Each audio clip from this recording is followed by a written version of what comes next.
Welcome to Colorado. Elevation and beauty all around. I'm pretty psyched. Some of our boys live up here in Colorado, so our buddy Pete Kelly organizes this trip for us. And you know, riding single track above the tree line, you know, at 11,000 feet, or down in the gulches in the aspen trees, or even just riding the passes at 13,000 feet. It's pretty incredible. We call it Rip the Rockies, and we're fired up to be doing it. Morning, we're ready to head out of Gateway Canyons Resort. We're gonna head up on the Incomparable Plateau. We're gonna take it easy this morning, run a couple of nice, mellow, flowy single tracks. It'll get a little more challenging as the day goes on. Super fortunate. We had a little rainstorm blow through last night, put on a great electric show. It's gonna keep the dust down, keep the trails super epic condition. Pete is rock solid. He's a great dirt bike rider. He's in great physical condition. I'm super impressed with what Pete brings to the trips. And the cool part about what Pete does is he doesn't give me the GPS plot, doesn't tell me where we're going, he doesn't show me on the map, because he knows when we're in Baja, that's kind of what I have to do. I have to think about it all day. And Pete's whole mantra is like, Cameron, you're just gonna ride. I don't want you to have to worry about anything. And that's what's really bitching about the way Pete does Rip the Rockies.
How epic is that?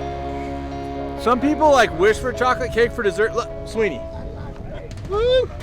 That was like perfect conditions right there. I mean, wet trail, groomed perfectly, cleared of all the branches, and these guys just great training. And these guys are amazing, on point. Once in a lifetime conditions for us today.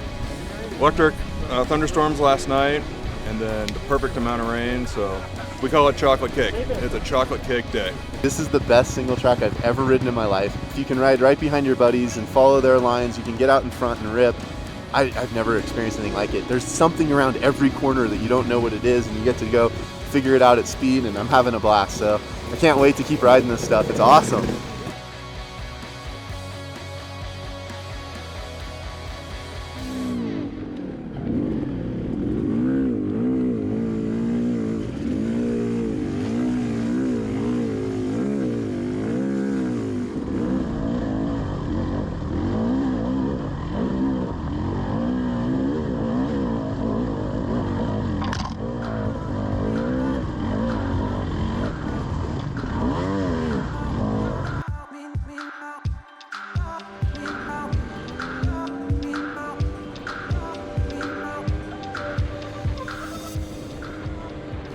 Day. Yeah, lots of fun out there, a ton of single track. I can't remember a day that I've ridden that much single track, so yeah, epic day. I think we did about 130 miles total, and everybody stayed safe, everybody kept it on two wheels. Great day. You know, being at 10,000 feet and riding through the aspens and, you know, just tight wood stuff was absolutely awesome. And it was so cool because it was like all the guys were riding so close together for the whole section through there. So, woo, what a day. I'm stoked. That is what you get after a long day in the Rockies. Although I'm surprised we didn't get Coors Light. You would have thought it'd be flowing out of these hills up here.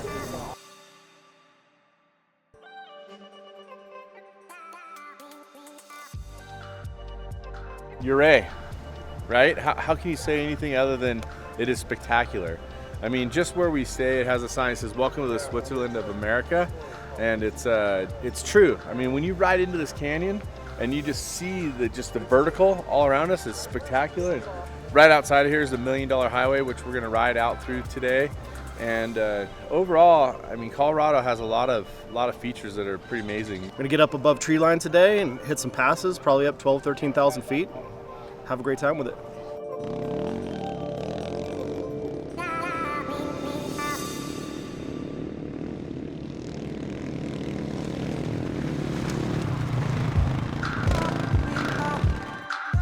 Oh yeah, dude, it's like as far as you can see in every direction is just like epic mountains of, 12,000, 14,000 feet, and it's just spectacular. Lots of bright orange, like clay in the mountains, and the bright green trees, and the water is just like the crazy blue, kind of the glacier water running down everything, and It's just like unbelievable how just like expansive it is, right? I mean, once you're above tree line, you can see everything.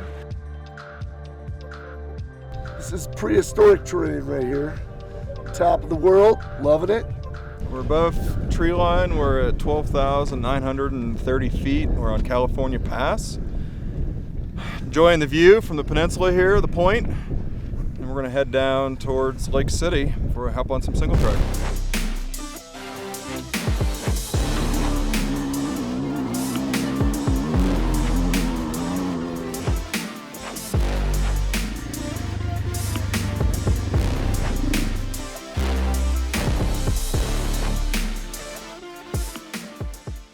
Animus Forks. It's a ghost town on the Alpine Loop.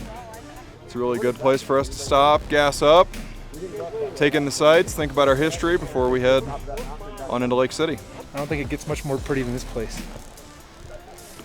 Whoever put in these mining roads was pretty badass too. They're everywhere up here.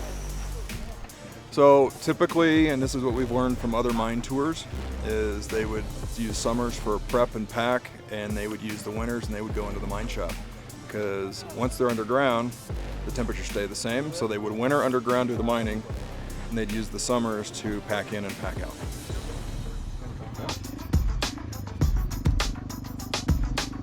The first thing you need to know about the terrain here at Rip the Rockies is that Pete and Dave and the guys like to torture us lowlanders. They bring us out here and all of a sudden there's like sheer 1,000-foot drops, and I think they just get a kick out of it because we're not used to being at the high elevation.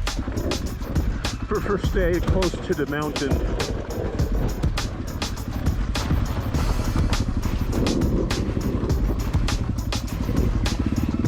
Coming down Black Bear Path, I can't believe trucks go up that and stuff. I mean, it's sketchy. There's literally like, if you slip off the edge of this thing, you're dead, and it's like undercut and rough. And Yeah, boys! we took a really hard single track trail coming up out of one of the canyons, and it was like roots and ruts and rocks and everything, trees laying in the road.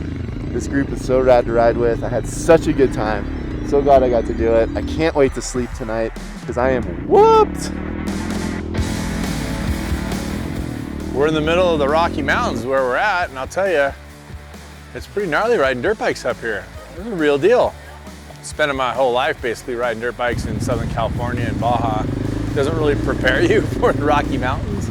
We just did a trail where we gained 2,800 feet of altitude. We were already at 7,800 feet or 8,000 feet through the pine trees, through the rocks, through the rain ruts, through all the roots. I mean, what I've done my whole life, it has nothing to do with what we're doing here in the Rockies, but just stoked to be able to have all that time riding dirt bikes.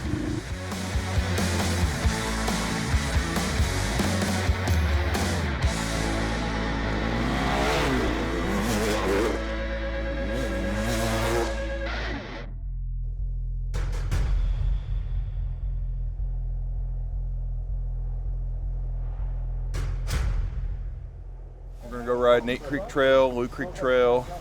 We're gonna go over Alpine Trail. We're coming out of Ouray this morning, headed towards Crested Butte, and this is going to be one of the harder trails of the day. This is the day that everybody's worried about. The bikes will overheat, the riders will overheat. When they warn you like 3 times that today's going to be awful, it's going to be a tough trail. So Here we go, dropping into the Nate Creek Trail. This is part of the Forest Service trail system that's maintained by the West Court Trail Rider Group. This is one of the best trails in Colorado. Definitely an epic for sure. This is epic single track. This is as good as it gets. A lot of elevation gain today. A lot of switchbacks. Keeping your toes in and knees in tight and staying focused and cool.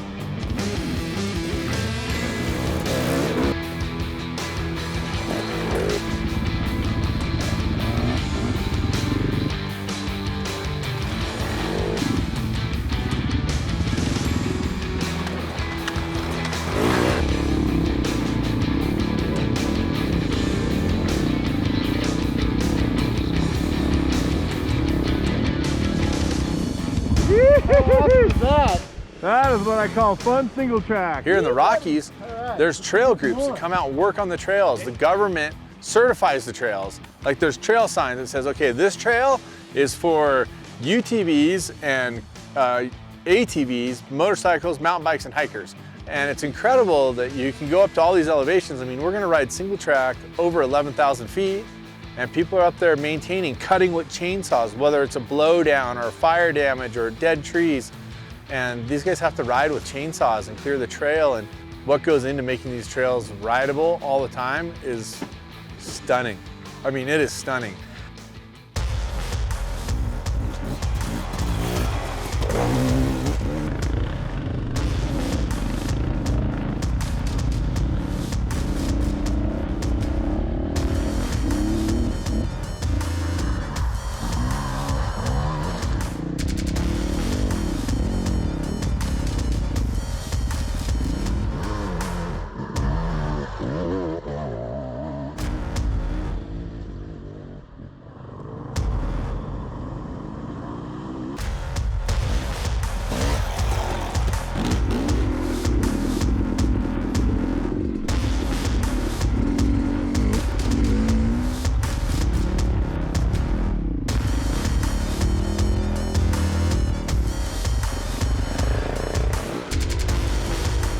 All the hype of like the totally badass, you know, switchback trails and gnarly corners and everything, and it lived up to it. There was tight little sections with like cliff on the right and straight up wall on the left, and you're like dragging your left peg going through stuff.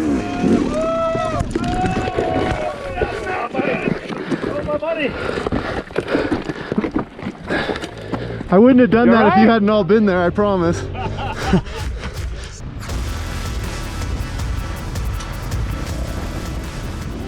Just came off of, I don't know, 16 miles of really tough single track. There was 38 switchbacks on the way up, 29 switchbacks on the way down, and they're no joke. And it's just, I mean, the terrain changes are insane.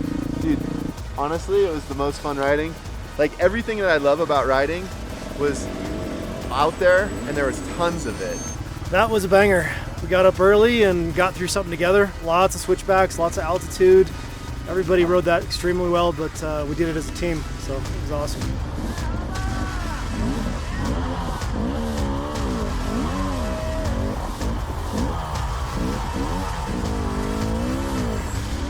That was game on right there. Yeah. Steep and deep if it was snow, but lots of switchbacks, a full butt kicker.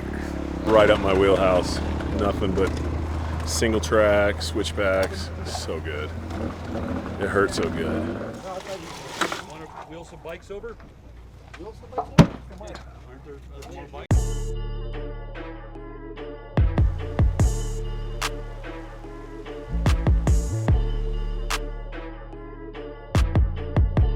Good morning, guys. Welcome to the final day of Rip the Rockies. How about a big round of applause for Pete? Yeah. Pete's awesome. If we have any, if there's ever bike problems or issues with people, he's the first one to jump off, grab a wrench, fix it, do whatever we need to do to get back on the trail. The deal today is I think everybody's a little wrung out, a little tired. We're going to kind of back the pace off. The goal today is just gobble up miles, keep them rolling smooth, steady. We're riding, again, a nice combination of 2-track and single track, and get everybody into Aspen and have a nice time tonight.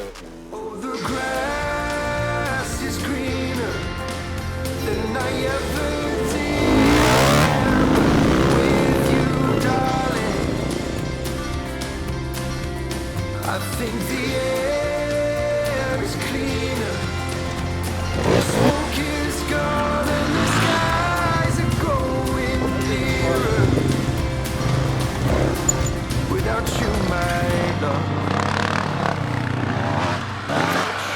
So ripping through Colorado, you got all these massive trees everywhere. Trees are like, right at your bars, So you're going around both sides of the trees. You're missing the bars on each side.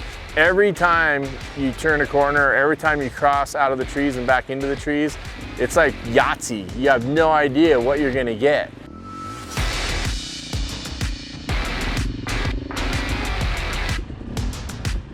Colorado has such diverse terrain. We are riding not only the trees, we're riding in areas where we're above the trees, and then it looks just like desert. Well, day 4, no doubt, the body's definitely tired, sore, there's a lot of rocks, there's a lot of roots.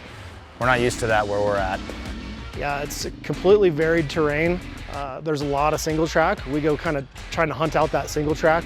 If you don't ride dirt bikes, you might not understand single track. The reason why we love it is because there's no other vehicles that go on it. It's tight, it's technical, like in this case, you're weaving through the woods, you're hopping over the roots that are sticking through the ground, there's rocks everywhere, rocks moving as you're riding, and it's just a super challenge.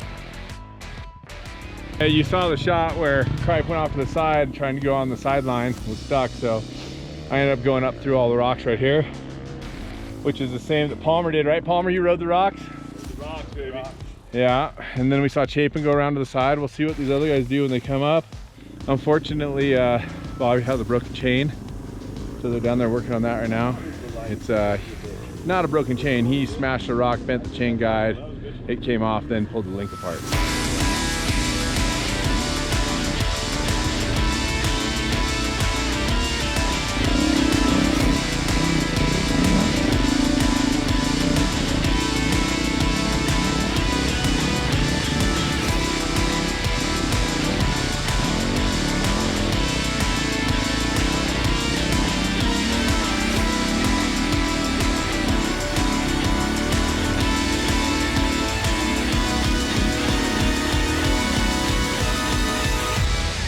The boulders are gnarly enough, right? It's like you're riding at King of the Hammers or King of the Motos, like you're bouncing off the rocks, trying to like get it all organized and keep it going, like trying to be cool. I got this. All of a sudden, boom, drops into a river full of rocks.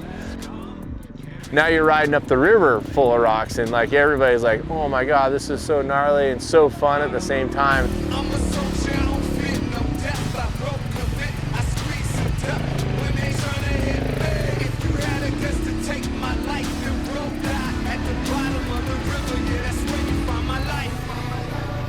To ride these trails and be safe, you need to be good riders, and we're lucky enough to have some really good riders. We've got a great group of guys. I believe we started with 16, and all 16 they've got some serious resumes, so it's been a lot of fun riding with these guys.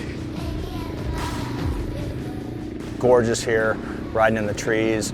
We're riding up as high as 13,000 feet. It's just absolutely insane. It's like nothing I've ever been before in my life.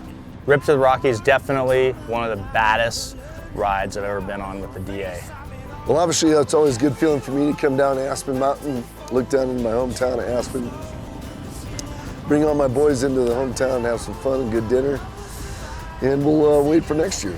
So glad I got to meet Fondy and all these cool people. This has been such an awesome trip, dude. Got to see all the stuff I've heard about for all these years, and 500 miles is like tough terrain from Colorado. And Beer 30, that's what I'm talking about. Bike never touched the ground, 500 miles, 4 days done, good trip.